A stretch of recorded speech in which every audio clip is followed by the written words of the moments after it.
Have you ever wondered what really happened in the Amityville Horror House? A family moves into their dream home only to be haunted by evil forces. But how much of it is actually true? Today, we're going to peel back the layers of fiction and legend to uncover the real story behind one of the most famous hauntings in American history. It's a tale of murder, media frenzy, and a controversy that continues to this day. Brace yourself.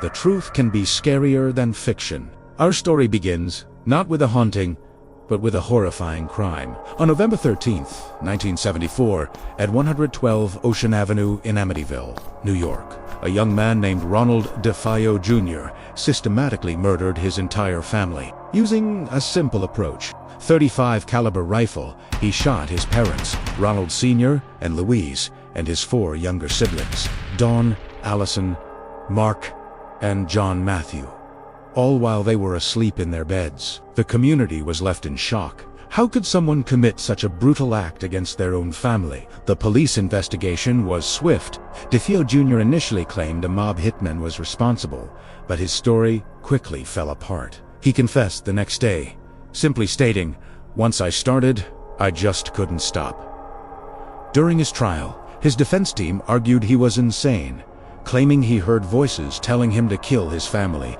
The prosecution described a troubled young man driven by greed for his dad's insurance. Ultimately, the jury didn't buy the insanity plea. Ronald DeFeo Jr. was found guilty of 6 counts of second-degree murder and sentenced to 6 consecutive life sentences. The house on Ocean Avenue, now the scene of an infamous mass murder, sat empty. The tragic events that unfolded there laid the groundwork for the terrifying legend that was about to be born. Just over a year later, in December 1975, the Lutz family moved in. George and Kathy Lutz snagged the house for just $80,000, fully knowing its creepy past, along with Kathy's 3 kids. They believed it was their dream home, but their dream quickly turned into a nightmare. According to them, their idyllic new life lasted only 28 days. From the moment they moved in, strange and terrifying events began to plague them. It started with swarms of flies in the dead of winter, strange odors, and cold spots in certain rooms. Things escalated quickly. Kathy claimed she levitated in her sleep and began having vivid nightmares about the murders. George would wake up every morning at 3:15 a.m., the approximate time of the DeFeo murders, feeling inexplicably ill. Doors slammed, ghosts appeared, and a green slime oozed from the walls, affecting kids. Missy's imaginary friend, Jody, is a creepy pig with glowing red eyes and big hoof prints. The family even had a priest come to bless the house, who they said was slapped by an invisible hand and told in a booming voice to get out. The terror culminated on their 28th night, when they fled the house in the middle of the night, leaving all their possessions behind, never to return. The Lutz's story was an instant sensation. They teamed up with Jay Anson, who turned their scary 28 Days into a bestseller. The book flew off the shelves, captivating and terrifying readers across the country. It was presented as a true story, a factual account of a family's battle with a powerful, malevolent entity. The book became a hit movie in 1979. The film totally blew up the Amityville haunting story and made it super famous. Suddenly, everyone knew about the house with the eye-like windows and the evil that lurked within. The story spawned a massive franchise, with countless sequels, remakes, and documentaries, each adding new layers to the legend. 112 Ocean Avenue turned into a spooky hotspot for thrill seekers and ghost hunters. The Amityville Horror wasn't just a ghost story anymore. It was a cultural phenomenon. But as its fame grew, so did the skepticism. People began to ask, did any of this really happen? Almost as soon as the story went public, cracks began to appear. Local residents, police, and even some of the people involved started to question the Lutz's claims. For example, the priest who supposedly blessed the house, Father Ralph Pecoraro, gave a much less dramatic account in an affidavit. He recalled feeling a slap and hearing a voice, but his experience was far from the dramatic portrayal in the book and film. Then there was the issue of physical evidence. Investigators who examined the house after the Lutz's fled found nothing out of the ordinary. There was no green slime, no broken doors or windows, and no evidence of the demonic pig, Jody. The new owners who moved in after the Lutz's reported no paranormal activity whatsoever. They lived there for 10 years peacefully, though they were constantly harassed by tourists.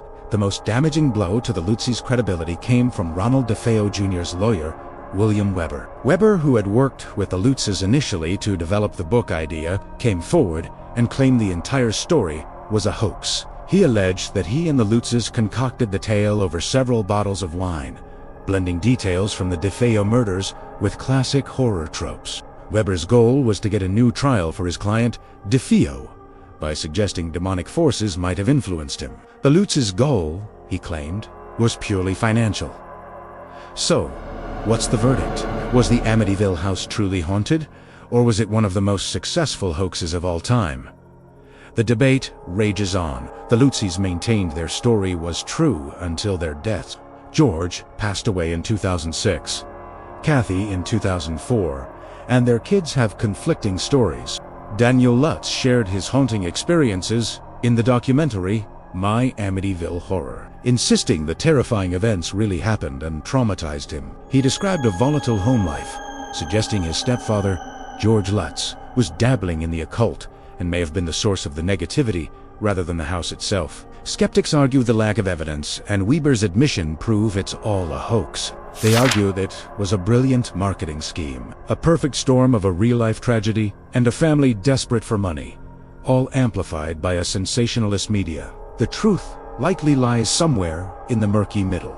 The Lutzes might have felt the house's dark history, causing stress and fear. Or maybe, just maybe, something truly unexplainable did happen within those walls for 28 days. Today, the house at 112 Ocean Avenue still stands. Its famous eye-like windows have been changed to regular square ones to deter tourists, and the address has even been changed. It's been sold several times over the decades, with subsequent owners reporting no ghostly encounters. The story of the Amityville Horror has become a modern folktale, a cautionary story about the darkness that can lie beneath a picture-perfect suburban dream. Whether you believe it's a true account of demonic possession or a cleverly crafted lie, its impact is undeniable.